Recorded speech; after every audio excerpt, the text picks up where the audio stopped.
오늘 말씀 제목은 보배를 담은 질그릇이라는 말씀을 가지고 하나님의 말씀을 통해서 우리 자신의 정체성이 회복되어지는, 그리고 진짜 소중한 것을 담는 예배 되어지기를 주님의 이름으로 축복합니다. 러시아의 속담에 배를 타러 나갈 때는 한 번 기도해라. 왜 그렇죠? 예상치 못했던 안개 때문에 앞이 보일 수 없는 항해를 할 수도 있고, 원치 않는 풍랑을 맞으면 되게 힘들 수 있기 때문에, 그런데 안개가 있고 풍랑이 온다 할지라도 거기에서 무너져 버리면 뛰어난 항해사는 아닙니다. 그렇죠? 전쟁터에 나갈 때는 2번 기도해라. 왜? 폭탄이 떨어지고 어느 때 총알이 내게 올지 모르기 때문에. 결혼할 때는 3번 기도해라. 왜냐하니까 나만 죽이는 게 아니라 소중한 옆사람도 상처로 죽이고, 그리고 후대들까지 죽일 수 있기 때문에. 오늘 말씀 보니까요, 왜 사람들이 낙심하며 넘어집니까? 사방으로 우겨싸임을 당하였기 때문에 낙심하고 넘어집니까? 답답한 일을 당해서 무너집니까? 박해를 받아서 버림받아졌기 때문에 완전히 실족하고 포기합니까? 거꾸로 뜸을 당하여서 살 소망이 안 보이기 때문에 이제 포기합니까? 맞는 것처럼 보이지만 성경은 그렇게 말씀하고 있지 않습니다. 대부분 사람들은 내가 사방으로 우겨싸임을 당하여서 이제는 할 수가 없다라고 이야기합니다. 교회를 다니는 성도들 중에서도 답답한 일이 너무 쌓여버리면 모든 걸 내려놓고 하나님을 떠나고 싶다라고 할 만큼 불신앙할 때도 있습니다. 그런데 대부분 저희들이, 제가 하나님을 만나기 전에는 딱 이 모습이었거든요. 성경에 보니까 주인 집에는 금그릇도 있고 은그릇도 있고 녹그릇도 있고 나무그릇도 있고 질그릇도 있다. 나는 왜 금그릇으로 만들어지지 않았을까? 나는 왜 은그릇으로 만들어지지 않았을까? 왜 나는 금수저가 안 되고 흙수저로 태어났을까? 이러면서요, 계속 비교 의식에 빠져서 원망하고 불평하게 되어지니까요, 답답한 일이 오고 사방으로 쌓이는데 한꺼번에 팍 쌓이는 게 아니고 천천히 나를 에워싸는데 그걸 보지를 못하는 거예요. 우리가 그릇은 그릇 자체로만 있으면 골동품이죠. 그리고 공예품이죠. 작품이죠. 그릇을 만든 목적이 있습니다. 뭐죠? 무언가를 담기 위해서입니다. 금그릇이라도 지저분하고 더러워서 뭔가를 담을 수 없으면 그릇의 목적에서 벗어나 버리죠. 질그릇이다 할지라도 깨끗하여져서 주인이 사용하실 때 얼마든지 담을 수 있도록 준비되어지면 금그릇보다는 질그릇이 훨씬 더 주인에게 유익이죠. 저희들이 태어나기는 각자 다른 모습으로, 다른 세대에 다른 배경으로 태어날 수 있습니다. 어떤 사람은 금그릇과 같은 배경이 되어질 수도 있고, 또 금그릇처럼 반짝반짝 빛날 만큼 어렸을 때부터 달란트를 찾아서 전문성 가지고 세상에서 막 힘있게 나아가는 그런 사람들도 있습니다. 하지만 어떤 사람은 질그릇처럼 연약하고 조금만 떨어뜨리면 회생 불가능할 만큼 깨어질 만한 그런 배경 속에서 태어나는 사람도 있습니다. 하지만 주인이 쓰시고자 하는 이유가 있기 때문에 그렇게 태어나게 했겠죠. 그러면 우리는 출생 배경이나 그리고 가문이나 그리고 성장 과정 이런 것에 초점을 맞추는 것이 아니고 진짜 담아야 될 것이 무엇인지, 왜 내가 이 땅에 태어났는지, 왜 이 가정에 태어났는지, 왜 이런 상황 속에서 내가 태어났는지 그걸 보게 되어지면 아무리 성장 배경과 그리고 아무리 가문이 어렵다 할지라도 사방으로 쌓이지 않습니다. 저는 하나님을 알지 못했을 때는 왜 우리 친구들은 금수저처럼 금그릇처럼 보이는데 나는 왜 우리 집은 흙수저 배경이고 나는 왜 질그릇처럼 연약하고 초라하고 나약하고 힘이 없는지 그것 때문에 늘 고민했다니까요. 그런데 하나님을 만나고 나서는 그게 아니었는데 내가 지금 아무리 질그릇다 할지라도 내가 보배를 담으면 보배를 담은 그릇이 되어지잖아요. 내가 아무리 금이라 할지라도 금그릇이라 할지라도 거기에 쓰레기가 담겨지면 사람들은 그 그릇조차도 할걸요? 냄새나 그럴걸요? 왜 사람들이 대부분 많이 하니까 속고 있습니다. 무엇 때문에요? 사방으로 우겨싸임을 당해서 어디로 나아갈지 출구가 보이지 않으니까요. 출구가 보이지 않으니까 너무너무 답답한 거예요. 불안한 거죠. 이래서 사람들은 많이 하니까요. 점집에 가기도 합니다. 100% 믿어서가 아닙니다. 뭔가 모르게 내게서부터 실마리를 찾지 못하고 풀지 못하니까 조금이라도 도움이 되어질까 해서 가서 물어봅니다. 그런데 가자마자 알아맞히거든요. 왜? 애기 아빠가 힘들게 해? 어떻게 알았어요? 이제 이러면서 마저 점점 빠져들죠. 여러분, 소돔 고모라 성이 너무 화려하고 너무 웅장하고 너무 크게 보입니까? 그것만 보게 되어지는 롯, 결국에는 무너질 곳인데 바벨탑 너무너무 부러울 정도로 높습니까? 화려합니까? 완전 성공자입니까? 무너지는데, 그런데 그 뒤끝을 보지 못하니까요. 결국에는 사건, 문제, 위기 오니까요. 힘이 없어요.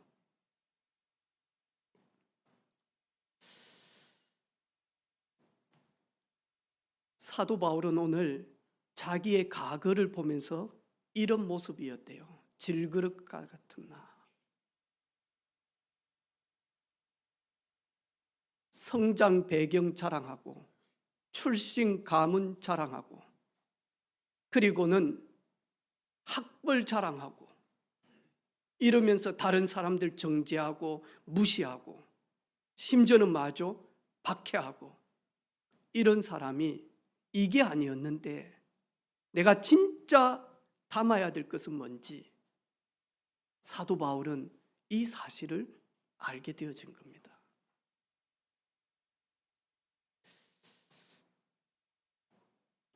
여러분 오늘 아침에 뭘 먹었습니까? 여러분이 먹은 것은 여러분의 몸이 되어집니다. 여러분 무슨 생각을 했습니까? 여러분이 생각한 것이 여러분의 혼에 담겨져서 그 생각이 여러분의 혼을 지배하게 되어집니다. 여러분 염려했습니까? 여러분 불신앙했습니까? 그게 그대로 여러분의 영혼에 담겨져서 불신앙한 그 결과대로 보게 되어집니다. 그리고 그 3대로 갑니다. 그러겠죠. 오늘 사도 바울은 딱 결단했어요. 이제부터 질그릇과 같은 내가 질그릇 그대로 있어서 비교의식 가운데서 상처받고 원망하고 불평하고 그리고 열등감 가운데 좌절하고 포기하고 무너지면서 나고자 같은 나사로와 같은 거짓 나사로와 같은 삶을 살 것인지, 아니면 이제부터는 나는 질그릇이지만 능력이 힘이 크신 하나님을 내가 닮아서 내 영혼에 하나님을 담아서 나는 깨어질 수밖에 없고 연약할 수밖에 없고 모자라고 초라한 인생이 보배를 담아서 그 보배 때문에 보배의 삶을 살 것인지.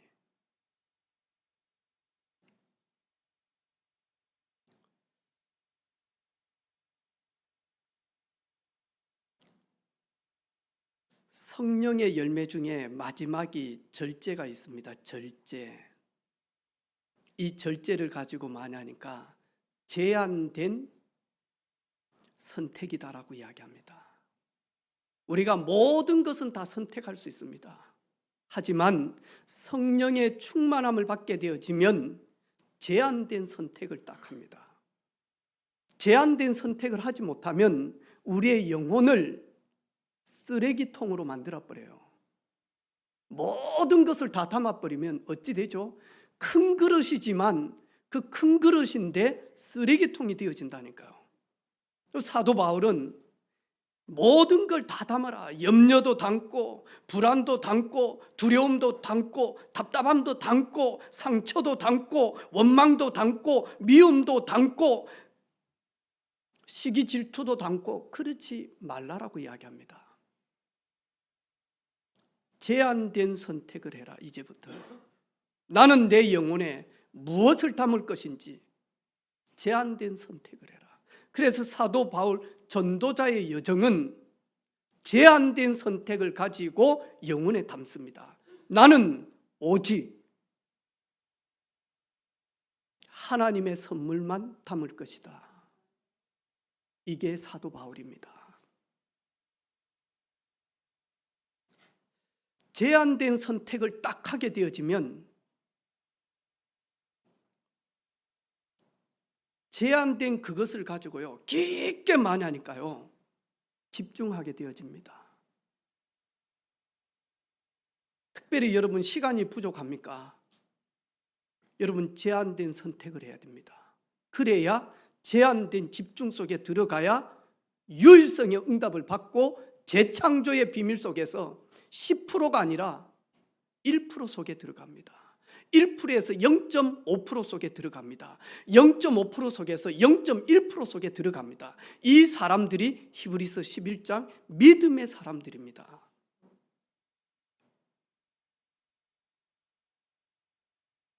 사도 바울은 오늘 영원한 보배 대신 그리스도를 내가 담겠다라고 고백합니다.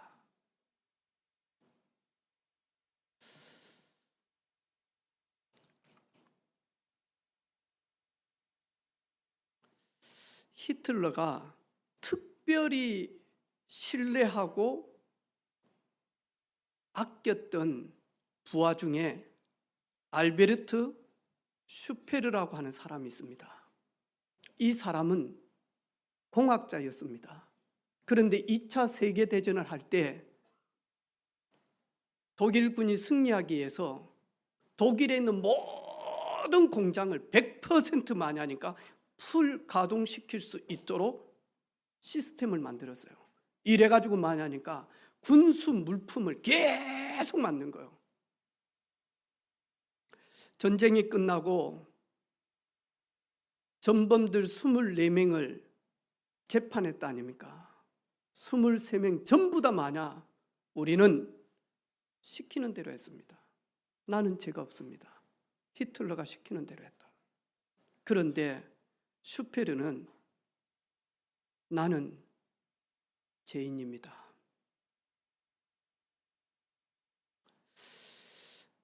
나의 죄는 절대로 용서받을 수도 없고 용서받을 수도 안 됩니다. 나는 2차 세계대전 때 수백만 명을 죽음으로 끌고 간 장본인입니다. 내 죄는 절대로 용서받으면 안 됩니다. 용서받을 수도 없습니다. 그래서 20년 형을 살았죠. 형을 마치고 난 다음에 미국 ABC 방송국 기자가 와서 인터뷰를 했어요. 이 사람이 감옥에서부터 나오면서 많은 책들을 기록했어요. 그 책에는 이런 글귀예요. 나의 죄값은 용서받을 수도 없고 용서할 수 없지 말라. 나는 너무너무 죄인이다. 거기에 대해서 이제는 다른 이야기 할 수 있냐? 그때 기자에게 나는 그 죄값을 다 치르고 석방되었다. 나는 그 죄값을 치르기 위해서 20년 동안 처절하게 고뇌하면서 형무소에서 생활을 했다. 나는 그 죄값을 다 치르고 이제 자유자의 몸으로 나오게 되어졌다. 그러나 내 마음에는 내가 범한 죄는 절대로 용서받을 수 없다라고 생각이 든다. 그리고 용서해서도 안 된다라고 생각이 되어진다. 내 마음에는 이 죄책감을 씻을 수가 없다. 그 인터뷰를 하고 며칠 만에 죽었어요. 여러분, 우리 마음속에 있는 죄책감, 죄의식 진짜 씻을 수 있을까요? 여러분, 깊은 곳에 있는 상처 씻을 수 있습니까? 여러분, 깊은 곳에 있는 과거의 큰 충격들 잊을 수 있겠습니까? 치매가 걸리지 않는 이상은 잊을 수가 없겠죠. 치매가 걸렸다 할지라도 깊은 영혼의 잠재의식에는 그것이 다 깔려져 있습니다. 왜 우리가 질그릇과 같은 우리가 그리스도를 닮아야 합니까? 그리스도는 죄인된 나를 위하여 하나님이 성육신 사람의 몸으로 오셔서 내가 처벌받아야 될 그 죄의 싹을 그리스도께서 십자가에서 나를 대신해서 피 흘렸습니다. 죄는 내가 나에게 짓는 것이 아닙니다, 여러분. 죄는, 성경에 말하는 죄는 내가 하나님 앞에 죄 짓는 겁니다. 그러면 내가 나를 절대로 용서할 수 없습니다. 하나님이 나를 용서하셔야지만이 우리는 제사함을 받을 수가 있습니다. 그렇겠죠. 그래서 하나님이 나를 사랑하사, 우리를 사랑하사 죄인을 구원하시려고 여자의 후손으로 오셨습니다. 죄를 짓게 만들고 연약하여져서 질그릇과 같은 나를 틈타면서 시간 순간순간 미혹하고 틈을 타면서요, 감정의 틈을 타고요, 생각의 틈을 타고요, 삶의 틈을 타고요, 시간의 틈을 타고요, 이래가지고는 마죠, 우리를 탁 장악합니다. 그리스도가 오신 것은 그 누구도 해결할 수 없는, 나도 내 양심에 있는 그 죄의식을 나도 씻을 수가 없다니까요. 아무리 20년을 사고 200년을 살고 2000년을 산다 할지라도 슈페르는 그 수많은 사람을 죽인 그 죄의식, 죄책감은 아무리 떨구고 잊으려고 해도 잊을 수가 없습니다. 그게 인생이고 사람입니다.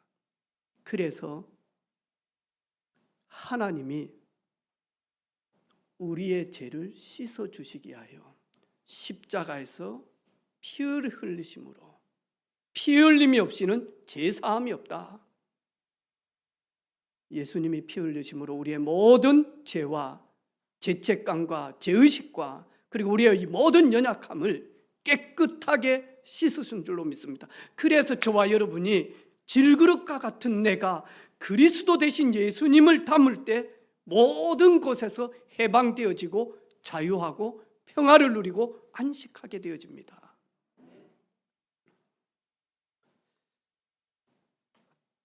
사도 바울은 고린도 성도들에게 뭐라고 이야기합니까? 너희 안에 성령을 담으라. 성령을 마셔라. 그렇게 되어지면 하나님의 자녀가 되어지는 신분과 권세를 얻게 되어질 것이고 그 사람을 가지고 거룩한 성전이다라고 이야기한다. 시편 119편 105절에 보니까 이 시편 기자 다윗은 자기 영혼에 여호와 하나님의 말씀을 다 담는다라고 이야기합니다. 그러니까요, 주의 말씀은 내 발의 등이요 여호와의 말씀은 내 길의 빛이 됩니다. 누구도 보지 못하는데, 아무도 볼 수 없는데 여호와의 말씀이 내게 임하니까 이것이 빛과 같고 이것이 등불과 같아서 내가 한 번도 걸어가지 않는 내 인생길을 밝히 비춰주십니다. 이 고백입니다. 무엇을 듣느냐? 너무 중요하죠. 제가 금요일 날 이야기했다 아닙니까? 우리 보통 승용차는 2년에 한 번 정기적으로 검사를 맡아야 되잖아요. 제가 9월 달에 이렇게 검사를 맡는데 고장나지가 않았으니까요. 근데 가다가 딱 그때만 비상등을 딱 해도만 나오라는 거예요. 저보고 차주 좀 오라고. 이렇게 하니까 2개가 마이너스라, 부적격. 첫 번째 뭐냐니까 엔진 오일 이렇게 측정하는 게이지 아니습니까? 이게 이제 오래 좀 타니까 녹는데요. 그래가지고 떨어진 거예요. 그래서 이 게이지 측정을 할 수가 없는 거예요. 나는 한 번도 내가 엔진 오일 있는지 내가 체크 안 하거든요. 왜냐하니까 차에서 부족하면 비상등이 뜨니까요. 메시지가 뜨니까. 그러냐고 알았다고. 요거 바꾸라고.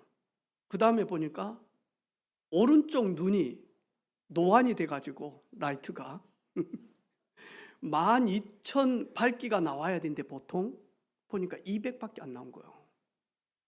내가 늘 내 차가 좀 밤에 어둡다 해서 내가 늘 안개등을 켜고 다니거든. 밑에 이 시골길 가고 이럴 때는 캄캄할 때는 내가 노안이서 그랬겠지 했더만 이 기계가 측정을 딱 하니까 왼쪽은 상관이 없는데 오른쪽이 노안이라 이래가지고는 막 너 안 돼. 다 고쳐가지고 오라는 거예요. 이제 서비스 센터에 전화해서 이제 주문하고 부품들 해가지고 이래가지고 다시 갔네요. 근데 갔는데 여전히 많이 하니까 이 오른쪽 라이트가 부적격인 거예요. 똑같다라는 거예요. 근데 이거 서비스 센터에서 이거 새 라이트를 갈아가지고 전구를 갈아가지고 안 되면 통째로 갈아야 됩니다. 통째로 갈면 130만 원 정도 됩니다. 이 한쪽이. 황당한 거예요, 진짜. 이래서 저 검사소에 가니까 직원이 친절하게 이야기하는 거예요. 그 뜯어놓은 부품을 가지고 왜 이 밝기가 안 나오냐. 이 전구가 조금만 삐뚤어져도 이 반사판에 이게 정확하게 안 들어가니까 빛이 퍼져버린다는 거예요.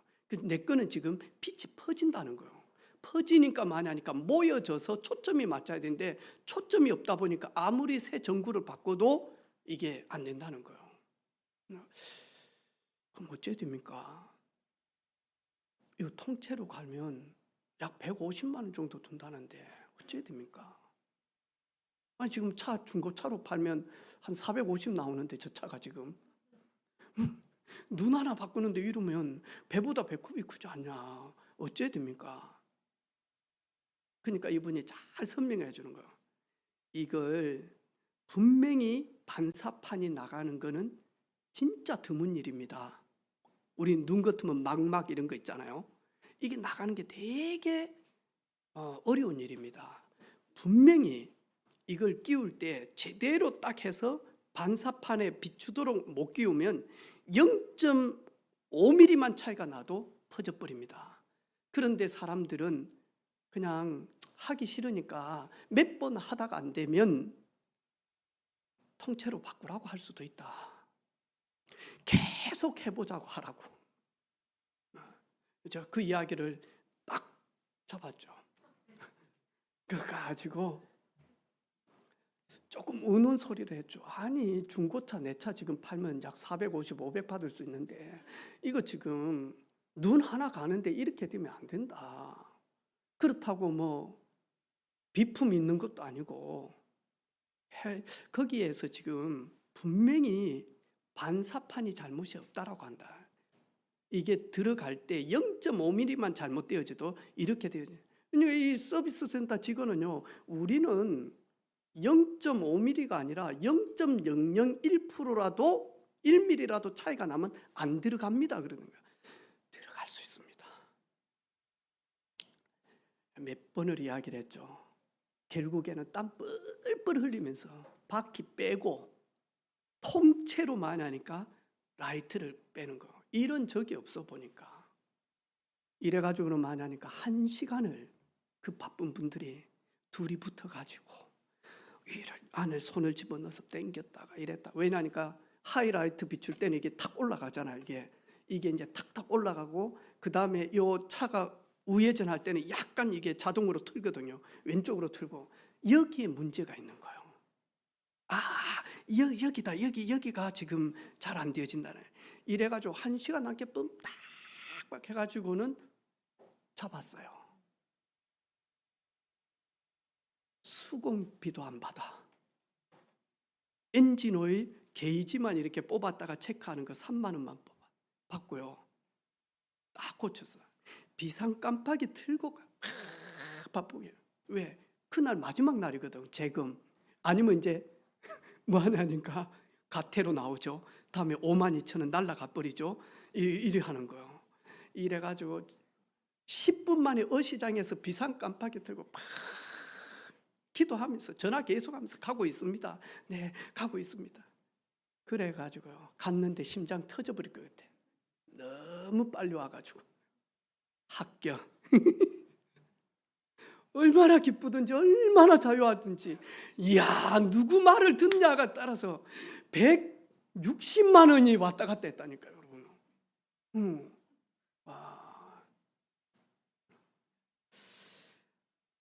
말씀대로 되리라. 여러분, 여호와의 말씀 딱 받으니까 맞아. 이스라엘 백성들이 한 번도 가보지 않는 그 길을 여호수아와 제사장들이 맨 언약궤 말씀을 담은 그 언약궤 돌비가 가는 걸 그대로 따라가니까 여리고도 무너지고요. 요단도 갈라지고. 할렐루야. 그래서 예배는요, 나를 최고로 승리하게 하는 시간입니다. 빌립보서 4장의 사도 바울은 빌립보 성도들에게 그 소중한 영혼에 염려를 담아가지고 염려 그릇이 되어질 것인지 염려통이 되어질 것인지 아니면 그 염려를 바꾸어서 말씀 듣고 바꾸어서 기도 제목을 담아서 기도 응답을 받을 것인지. 여러분, 기도하기 전에 기도 제목이 나와야 되겠죠. 말씀을 듣고 말씀을 묵상하고 하나님을 찬양하다 보면 기도가 아니라 기도 제목이 딱 나옵니다. 우리가 뭔가 집을 나와가지고 나왔어요? 근데 뭐 하냐니까 나왔는데 지금 나갔다가 지금 들어오는지 아니면 지금 나가야 되는지 그걸 모르면 어찌 됩니까? 그렇겠죠. 여러분, 기도가 안 되는 분들은요, 기도 제목이 없어서 그래요. 여러분 염려하는 모든 것들이 기도 제목으로 오늘 당장 턴하시기를 바랍니다. 그래서 기도 제목을 여러분의 영혼에 딱 담으시기를 바랍니다. 정말 기도가 안 된다 그러면 조그만한 종이에다가 나 이번 일주일 동안 이것만 놓고 한번 기도해야 돼 해서 운전하시는 분은 크락션 있는 데다가 딱 붙여보라니까. 저하고 우리 방송실에 있는 기용이는 그 경험을 했거든요. 그때 저희들이 예배 때 이번 일주일 동안 위대한 하나님의 계획이 무엇인지, 하나님 오늘 나를 향한 위대한 하나님의 계획이 무엇인지 발견하기를 원합니다. 그래서 우리 그때 캠페인이 방송실에서 위대한 하나님의 계획 해가지고 물음표를 딱 해가지고 만하니까 차에다가 딱 붙일 수 있도록 했어요. 저 차를 딱 시동 걸면 항상 마냐 거기에 딱 있는 거예요. 위대한 하나님의 계획이 무엇입니까? 그래가지고 그날 남해에 저희들이 정교인 수련회 하는데 답사하러 내하고 기용이오고 가게 되어진 겁니다. 가는데 배가 고파가지고 통영 그 시장에서 횟집에 딱 들어갔어요. 횟집에 갔는데요, 횟집에 가서 회를 시켜놓고 위대한 하나님의 계획이 왜 이 수많은 횟집 중에 여기에 오게 하셨습니까? 그리고 저희들이 회를 먹기 전에 하나님, 이곳에 대한 하나님의 위대한 계획이 무엇입니까? 그리고 회를 먹는데 옆 테이블에 연세 드신 분들이 서울 분들인 대화가 아주 고상해. 우리는 막 경아 많이 싸 먹어라. 근데 싸서 드시와요. 막 이런 아주 막 네. 이야기를 딱 듣는데요. 자꾸 내 귀가 그쪽으로 쏠리는 거. 우리한테 쏠려야 되는데 이 보니까 교회 다니시는 분들이라. 근데 뭔가 모르게 답이 안 났어. 대화 도중에. 밥을 다 먹고 기용아 잠시만 있어라. 테이블에 갔죠. 제가 이야기를 듣다 보니까 교회 다닌 집사님들이신 것 같는데 저는 목사입니다. 그러냐고 앉으시라고 사이다 한 잔 드시라고 그러더라고요. 앉아가지고 제가 이야기를 듣다 보니까 뭔가 모르지만 거기에 대한 그게 답이 안 나왔죠. 이렇고 이런 것 같습니다 하면서 싹 고민거리를 이야기를 딱 말씀으로 답을 이렇게 딱 나갈 때 봉투 하나 주더라니까요. 봉투 하나 주는데 확실히 서울 분들은 손이 커. 이게 우리는 좀 좁은 데 살잖아요. 우리는 막 계곡, 산 이런 데 있으니까 우리는 좁고 은밀하게 하잖아. 근데 이분들은 넓고 다 보게 하는 거예요. 이래가지고 봉투를 하나 탁 주면서 감사합니다 목사님 하더라고. 나 같은 막 수표가 들어있는. 이래가지고는요 뭐 했겠어요? 헌금? 그때 헌금 안 했어. 기용아 수고했다 한 장. 다음에 누구야 한 장. 그리고 나도 한 장. 네. 잠시 그 5분 대화하는데 근데 이분들이 너무 답을 얻고 기뻐하는 거예요. 예수 그리스도는 누구신지 거기에 대해서 이야기를 했어요. 그러면서 저희들이요 기용아 그치 하나님은 이런 짧은 만남 속에도 교회는 다니지만 복음으로 재해석하는 게 거의 안 되어진다. 왜? 하나님의 말씀을 나의 말씀으로 듣지를 못해요. 설교는 잘 듣는데 하나님의 음성을 듣지를 못하는 거예요. 그런데 구약시대 때 다 하나님 앞에 응답받은 사람들은 하나님의 말씀을 나에게 주신 말씀으로 명령으로 부탁으로 소원으로 딱 담게 되어집니다. 이 사람이 결국에는 염려를 기도 응답으로 받을 제목으로 전환시킬 수 있는 힘을 가지게 되어집니다. 성령께서 그렇게 하십니다. 마태복음 16장에 보니까요 네가 천하를 얻고도 네 자신을 잃어버리면, 죽게 되어지면 그 천하가 뭐가 소용이 있겠냐. 그러면서 예수님께서 천하보다 귀중한 한 영혼, 한 개인, 천하보다 귀중한 한 영혼을 우리 영혼에 담는다. 어떻죠? 어떻죠?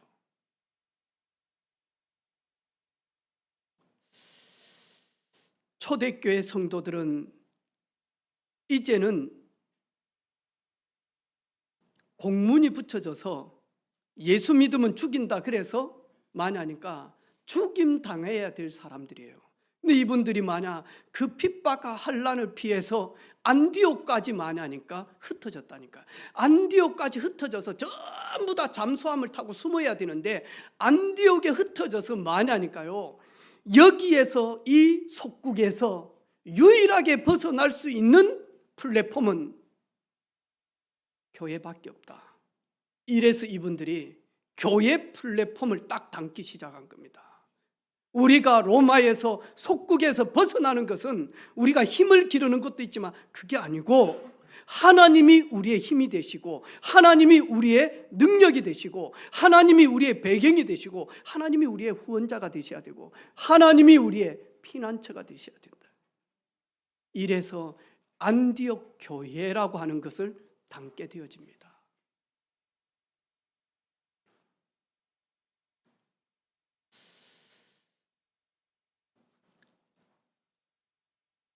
이번 주에 우리 유정이하고 세정이하고 대구에서 오신 안희숙 성도님이 세 사람이 오사카 고베 갑니다. 목요일 날 가는데 처음에는 세정아 코로나 기간이고 그런데 1년 휴학해라. 남자들 군대 가듯이 학교도 제대로 가보지도 않고 졸업한다는 거, 어느 연소도 못 가보고 간다는 거는 네 인생에 너무 아깝다. 어차피 평생 네 일을 해야 되는데 군대 간다 생각하고 휴학하고 그래가지고 운전면허증도 좀 따고 이런 것도 하고 이런 것도 하고, 하나님 문 열면 중요한 시간표가 되어지면 갔다 오라. 근데 가려고 해보니까 비자가 안 나온 겁니다. 캐나다. 그래가지고 이제 비자 없이 가는 가까운 일본에 갑니다. 일본에 가면서 제가요, 오늘도 밥 먹고 내가 부를 거거든요. 가는 사람들. 우리 팀들이, 그 소중한 우리 렘넌트들이 한 푼 두 푼 모아가지고 선교비를 가지고 오사카 선교를 갔어요. 우리 주협이 나는 잊을 수가 없어요. 그때 한국처럼 더운 줄 알고 슬리퍼 신고 갔는데 그날 얼마나 춥던지, 오사카 성을 가는데 슬리퍼 신는데요, 비가 찌륵찌륵 내리니까 그 오사카 성 콘크리트 아니고 그 고운 돌이었거든요. 돌 짜잘한. 그러니까 이제 이 분위기가 너무 좋잖아요. 근데 비가 막 주룩주룩 내리니까 이게 슬리퍼를 신었는데 날씨는 춥죠. 이 슬리퍼 속에 돌이 들어와 가지고는 이제 막 걷는데, 근데 막 선교기 때문에 순교 정신으로 이걸 가는 거야. 비 추워가지고 덜덜덜 떨면서 내려오면서 하는 말이 있어. 발을 잘라버리고 싶더래. 거기에 저희들은 또 우리 손재경 집사님은 옛사람을 거기에 우리가 장례 치르고 왔잖아요. 그 오사카 거기 가서 선교하는데 혀에 갑자기 혀가 불어 터졌는데 병원에서는 혀암이라. 그 연세 많으신 전문인 일본 닥터가 뭔가 일본말로 팍 적어가지고 봉투를 딱 적어가지고 사모님한테 이렇게, 이제 왜 일본말을 잘 모르니까 이걸 주면서, 그래가지고 이걸 사모님이 딱 받아가지고는 재경이한테 하는 말이, 팀들한테는 말하지 말자. 이 말이 뭔 말인지 재경이는 와, 이제 암이구나. 이래가지고 혼자 누워가지고 암이 언제부터 출발이 되어주고 어떻게든 증상이 똑같은 거예요. 완전 불어 터져가지고 입에서 막 피가 나오고 막. 그래서 우리 손재경 집사님 거기에 묵고 왔습니다. 저희들이. 지금 있는 분은 부활체로 계시는 분입니다.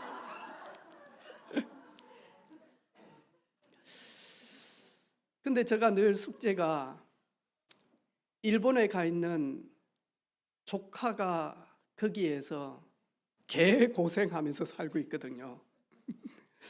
그래 우리 조카한테 삼촌이 여기 왔으니까 네 얼굴도 보고 애도 보고 싶다 하니까 왔어요. 왔는데 스케줄을 막 조정해가지고 가족들 데리고 왔어. 그런데 저희들을 통역했던 여집사님 한 분이 계세요. 근데 그분도 스케줄 막 바꾸고 막 왜 일하고 막 이래 하니까 그래가지고 원래 그때였으면 보지 못했을 거예요. 그분도 스케줄을 바꾸고 조카도 스케줄을 바꿔가지고 어떻게 같이 딱 만나는 타이밍이 되어져. 만나자마자 우리 조카가 하는 말이 누나 그 통역하는 집사람 미나 이런 거예요. 왜냐니까 부모 떠나서 일본 유학을 갔는데 그 어린 시절에 같이 있는 친구 잘 아는 누나가 이 집사님이에요. 그래가지고 짠하다고 와서 밥 사주고 빵 사주고 그랬던 누나다니까. 그래가지고 너무 편안하게 그게 다 만나게 되어진 겁니다. 그리고 제가 선교사님하고 조인도 하고 그런데 만나니까 일본 구신들이 얼마나 센 줄 압니까? 일본 저희들 비행기 타고 오래전에 여행 갈 때는 일본 소개할 때 800만 신을 모시는 나라라고 제일 먼저 소개를 받았거든요. 비행기에서. 얼마나 셉니까? 그 신사 그리고 수많은 재물신, 그 다음에 지혜의 신, 그리고 만약 아들을 놓을 수 있는 신, 모든 것이 신이에요. 신. 이래가지고 다 이래 안 합니까? 온 동네가 향냄새가 날 정도로.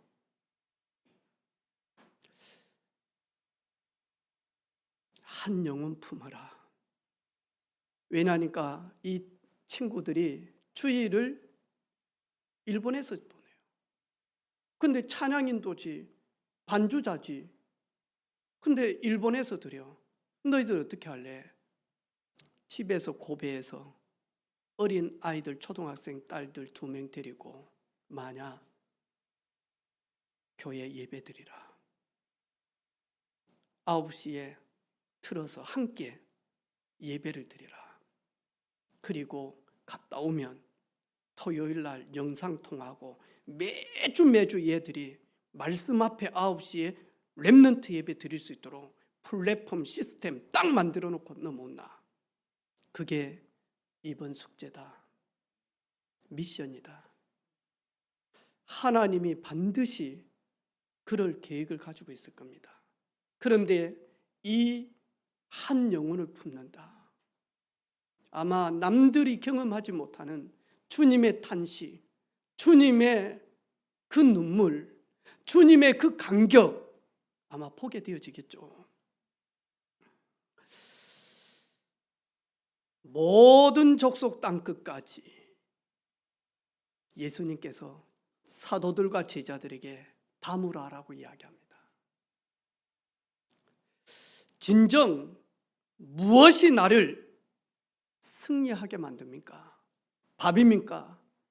우리가 뽀빠입니까? 시금치를 먹어야 악당들과 싸워서 이길 힘이 있습니까?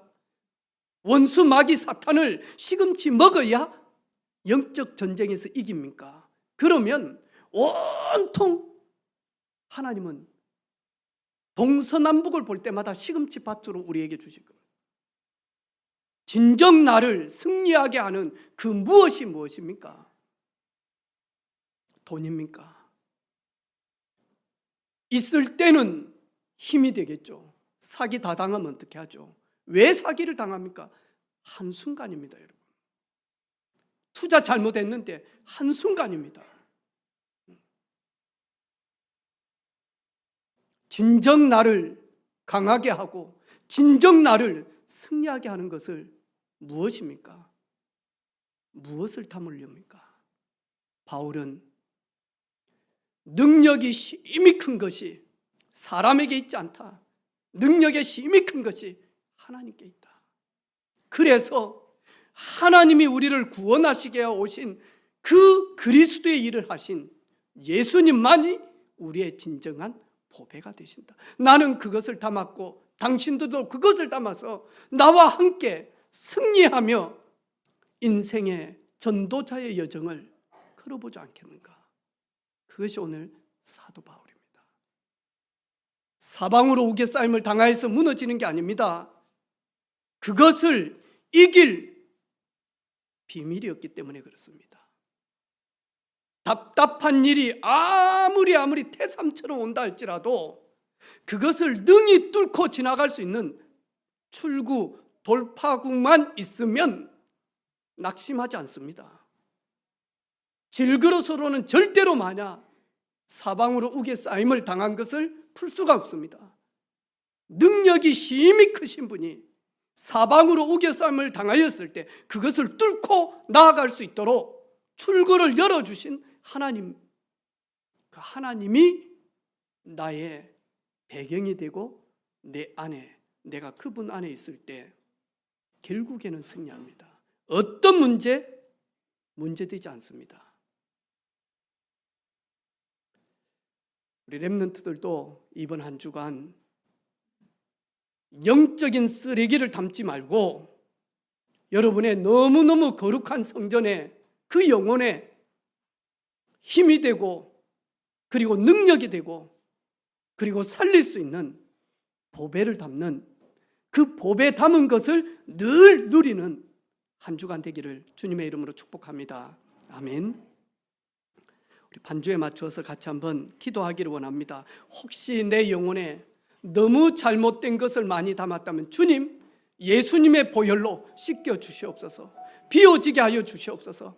염려가 있으면 주님, 이 염려를 주님께 맡길 수 있는 기도 제목으로 전환할 수 있는 믿음을 내게 허락하옵소서. 우리 같이 한번 통성으로 같이 기도하도록 합니다. 아버지 하나님 감사합니다. 주께서 성령으로 역사하여 주셔서 감사합니다. 이 말씀이 우리 영혼에 담겨져서 보배된 그릇이 보배를 날마다 바라보고 누림으로 정말로 감사하며 승리하는 걸음이 되게 하옵소서. 모든 묻고 있던 상처와 그리고 모든 원망과 불평거리와 그리고 모든 악조건들이 증인으로서는 응답의 조건들이 되게 하옵소서.